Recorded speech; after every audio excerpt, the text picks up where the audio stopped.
আজকাল ইন্টারনেটে একটা ভিডিও খুব ভাইরাল হয়েছে, সেটা কি সেটা তোমরাও নিশ্চয়ই জানো। সেটা হচ্ছে জিরো অয়েল কুকিং, মানে জিরো অয়েল মানে হচ্ছে শূন্য, কোনো তেল ছাড়া রান্না।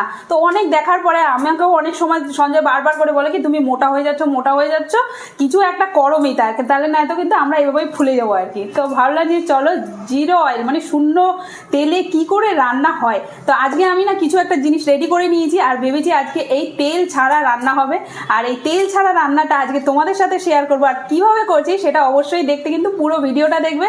আর কেমন হলো সেটা তো জানতেই হবে, তাই না? তেল ছাড়া রান্না ভাবতেই পারছি না। তো কি কি নিয়েছি আজকে তার জন্য চলো দেখে নেওয়া যাক।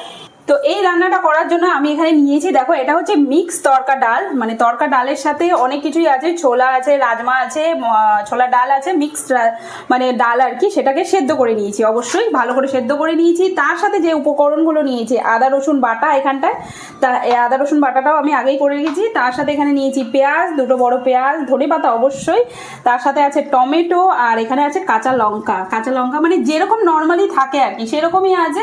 আর এখানে এই যে মশলা, যে চারটে কমন মশলা, মানে তোমার ওই যে জিরে পাউডার, ধনে পাউডার, হলুদ, এখানে আছে লঙ্কা গুঁড়ো। তো এই হচ্ছে রান্নার সামগ্রী, যেটা নাকি নর্মাল, খুবই নর্মাল।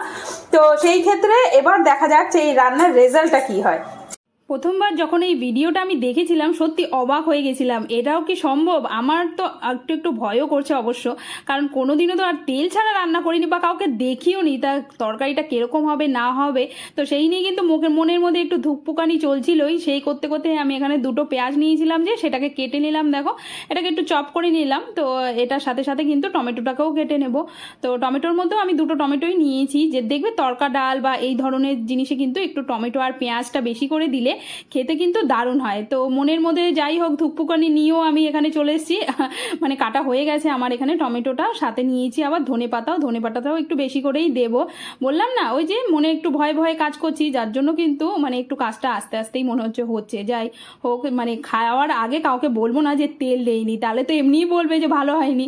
তাই খাওয়ানোর পরে বলবো যে কেমন হয়েছে, জিজ্ঞেস করে নিয়ে বলবো যে তেল দেইনি, তাহলে কিন্তু ভালো হবে না। তো রান্নাটা এখানে শুরু করে দিয়েছি শুকনো কড়াইয়ের মধ্যে জিরে, আর জিরেটাকে ভাজবো, দেখো সুন্দর করে হয়ে গেছে লাল লাল। তার মধ্যে কাটা পেঁয়াজগুলো দিয়ে দিলাম, আর পেঁয়াজগুলো দিয়ে নাড়াচাড়া করছি। নাড়াচাড়া করতে করতে কিন্তু পেঁয়াজগুলো আস্তে আস্তে জল ছাড়বে, একটু শুকনো শুকনো হয়ে আসবে, তখন অল্প একটু জল দিতে হবে যাতে পেঁয়াজের কাঁচা গন্ধটা চলে যায়। তো আমি বারবার করে ওই যে বললাম মানে শুকে শুকে দেখছিলাম যে রান্নাটার থেকে গন্ধ আসছে কিনা বা পেঁয়াজের কোনো এক্সট্রা গন্ধ আছে কিনা। না, সেটা থাকবে না। তখন দিয়ে দিতে হবে কিন্তু এই যে আদা রসুন বাটা, আর আদা রসুন বাটাটা দিয়েও ওটাকেও কষানোর জন্য অল্প জল দিতে হবে। জল দিয়ে এটাকেও ভালো করে মিক্স করতে হবে। আমি একবার ওই ভিডিওটা দেখছিলাম আর কি, উনি বলছিলেন, মানে যে ডাক্তার ছিলেন উনিই বলছিলেন তেলের নিজস্ব কোনো স্বাদ হয় না। কেমন চলছে তোমার জিরো অয়েল? হ্যাঁ চলছে তো। আমি মানে আমার যে এত ভয় লাগছে না, যে আমি মনে মনে ভাবছি যে তরকারিটা মানে যেটা রান্না করছি সেটা এমনিতে তেল দিয়ে বানালে তো খুবই টেস্টি হয় খেতে, আর এটা তেল ছাড়া রান্না করছি সেরকম হবে তো, মানে সেরকম না হোক বাট খাওয়ার মতন টেস্টি হলেই হলো আর কি। তো কিন্তু যদি আজকে এটা সাকসেসফুল হয় সেটাও কিন্তু কথা, তাহলে কিন্তু আমার মনে হয় যে সপ্তাহে আমি অর্ধেক দিন হয়তো তেল দিয়ে রান্না করব আর অর্ধেক দিন তেল ছাড়া রান্না করব। কারণ অবশ্যই তেলটা ছাড়তে পারলে সেটা তো অনেক বেশি হেলদি, আমরা জানি। যদি এটা করা যায় সত্যি একটা দারুণ জিনিস হবে। পেঁয়াজ আদা রসুন বাটা কষানো হয়ে গেলে তার মধ্যে দিয়ে দেবো টমেটো, আর টমেটোটা দিয়ে একটু নেড়ে চেড়ে নিয়ে এর মধ্যে নুন দিয়ে দেবো। নুন দিলে পরে কিন্তু টমেটোটা জল ছাড়বে, আর সেইটাতেই কিন্তু টমেটোটা ভাজা হবে। তো এটা দিয়ে দিলাম, আর এর মধ্যে দিয়ে আবার একটু নাড়াচাড়া করে একটু ঢেকে দিচ্ছি।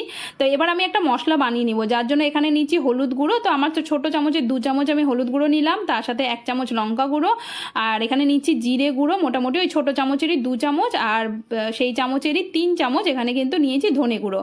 নিয়ে এর মধ্যে দিয়ে দিচ্ছি জল দিয়ে এরকম করে মিশিয়ে নেব, যাতে মশলাটা পরে ভালো করে কষাতে পারি। তো এইভাবে কিন্তু আমরা অনেক ক্ষেত্রেই রান্না করে থাকি, যখন ঝটপট রান্না করতে হয় বা বাড়িতে অনেক ধরনের সবজি করতে হয়, তখন কিন্তু এইভাবে আমরা অনেক সময় মশলাটা দিয়ে থাকি। তা আমি আজকে সেটাই ট্রাই করছি। এখানে মশলাটা কিন্তু অর্ধেকটা কষানো হয়ে গেছে, আর যেরকম মানে দেখতে লাগছে মানে বোঝাই যাচ্ছে না যে এর মধ্যে তেল নেই। তো এর মধ্যে দিয়ে দিলাম সেই বাকি মশলাটা, মেশানো মশলাটা দিয়ে এটাকে আবার কিন্তু ভালো করে নাড়তে হবে। নাড়তে নাড়তে কিন্তু অবশ্যই এর মধ্যে যখন জল শুকিয়ে আসবে তখন অল্প অল্প করে জল দিয়ে দিতে হবে, একটু নাড়াচাড়া করতে হবে, কারণ বুঝতেই পারছো তেল নেই যেহেতু হয়তো পোড়া লেগে যেতে পারে তাড়াতাড়ি। আমি তো 1 মিনিটের জন্য আজকে কড়াইয়ের সামনে থেকে সরিয়ে মশলাটা কষাতে কষাতে যখন খুব সুন্দর রং চলে আসবে আর গন্ধটাও একদম সুন্দর মশলার মানে বেরিয়ে যাবে, তখন কিন্তু এই যে সেদ্ধ করা ডালটা দিয়ে দিচ্ছি। এখানে কিন্তু কয়েক রকমের ডাল আমি একসাথে ভিজিয়ে সেদ্ধ করে রেখেছিলাম, আর এটা দেওয়ার পরে কিন্তু মশলাটার সাথে এবার ভালো করে মিলিয়ে দেব। মশলাটা যদি মানে দেখতেও যেরকম হবে আর খেতেও মানে গন্ধটাও কিন্তু খুব সুন্দর বেরোবে। জল দেওয়া হয়েছে বলে বুঝবেই না কি এটার মধ্যে কিন্তু কোনো তেল দেওয়া হয়নি বা তেল ছাড়া রান্নাটা হয়েছে, সত্যি একদমই বোঝা যাচ্ছিল না। তো এখানে আমি একটু আমচুর পাউডার নিয়ে নিচ্ছি। তো এই কিন্তু ডালের ক্ষেত্রে একটু আমচুর পাউডার, তার সাথে একটু কাসুরি মেথি অবশ্যই দিলে পরে সেটা কিন্তু খাওয়ার স্বাদটাকে অনেকটাই বাড়িয়ে দেয়। তো আজকে কেন আর মিস করব, আজকে তেল দিচ্ছি না তো কি হয়েছে, বাকি সব জিনিসটা তো পরিমাণ মতন দিতেই হবে। তো এখানে আমি একটু ঘষে নিলাম হাতের মধ্যে, কাসুরি মেথিটা দিয়ে দিলাম, দিয়ে আবার এটাকে নেড়ে চেড়ে নিচ্ছি। দেখতে যতটাই সুন্দর লাগছে খেতেও কিন্তু ততটাই সুন্দর হয়েছিল। তাই অবশ্যই আমি তো ট্রাই করবোই বারবার করে আবার আমার কিচেনে, তোমরাও কিন্তু নিশ্চয়ই একবার ট্রাই করো। তেল ছাড়া খাওয়া যদি আমরা খেতে পারি তাহলে বলো অর্ধেক সমস্যারই সমাধান হয়ে যাবে, তাই না? কত রকমের সমস্যা হয় তেলের জন্য আমাদের শরীরে, তো সেগুলোর থেকে কিন্তু আমরা বাঁচতে পারি তেল ছাড়া রান্না করে। হ্যাঁ, এই রান্নাটা করার পরে আমি নিশ্চয়ই এটা বলতে পারি। তো আমার কিন্তু ডাল তরকাটা একদম রেডি হয়ে গেছে। এইখানটায় দেখতে পাচ্ছ আমি সব কিছু ভালো মতন মিশিয়ে দিয়েছি। এবার খানিকটা এটা ফুটে এলে পরেই এর মধ্যে আর যে বাকি জিনিসগুলো আছে সেটা দিয়ে দেবো। তো হালকা একটু নাড়াচাড়া করে নিয়ে এর মধ্যে দিয়ে দিচ্ছি ধনে পাতা কুচি, আর ধনে পাতা কুচিটা দিয়ে ভালো করে মিশিয়ে দেবো। একটু কাঁচা লঙ্কা ছড়িয়ে দিলাম, চাইলে কিন্তু তোমরা লেবুর টকও দিতে পারো, আমার কাছে আজকে নেই তো আমি আর সেটা দিচ্ছি না। ব্যাস মিশিয়ে নিয়েছি, হয়ে গেছে এখানটায়। আর সাথে তো গরম গরম রুটি তো লাগবেই, তাই না? তো আমি এখানে রুটি বানাতে লেগে পড়েছি। আর সত্যি কথা বলতে যে কোনো ধরনের এরকম তরকার সাথে বিশেষ করে রুটিটাই কিন্তু যায় বিশেষ করে। আমি অবশ্য অল্প ভাতও খেতে ভালোই বাসি, এর সাথে কিন্তু ভাতটাও খেতে মন্দ লাগছিল না, আমি একটু ট্রাই করেছিলাম। তো রুটি আমার এখানে একদম রেডি হয়ে গেছে, আর আমি এখানে কিন্তু খাবার বের করার জন্য রেডি হয়ে গেছি। রান্নাঘরে রান্নার সাথে সাথে কিন্তু বাকি কাজটাও আমার মনে হয় ততটাই ইম্পর্টেন্ট। একদিকে তো রাত হয়েই গেছিলো অবশ্যই, তারপরে আমার মনে হয় একটু গুছিয়ে তারপর খেতে বসলে সেটা বেশি ভালো লাগে। তো আমি বাকিদের তো দিয়ে দিয়েছিলাম মানে শাশুড়িকে, আমার ছেলেকে, তবে আমার খাওয়া আর হাজব্যান্ডের খাওয়া বাকি আছে এখনো।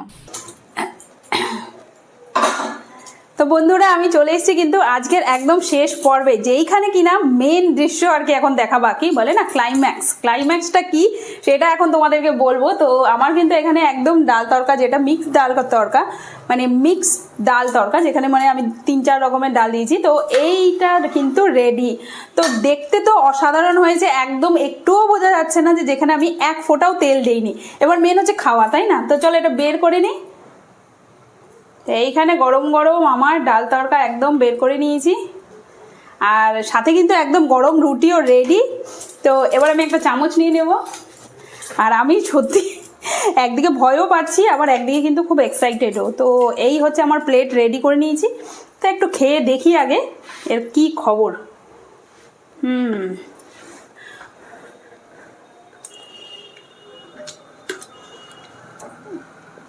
ওয়াও, মাইন্ড ব্লোয়িং, সত্যি আমি ভাবিনি একদম।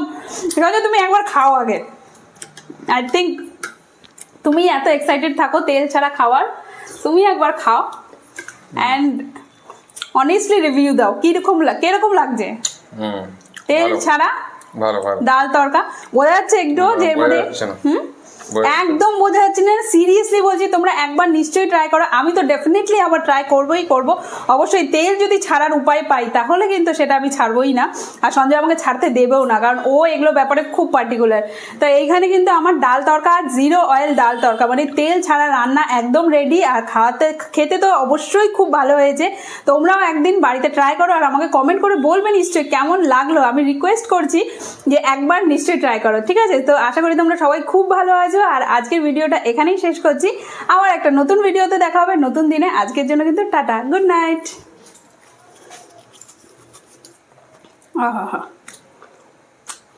দারুণ, মনটা ভরে গেল।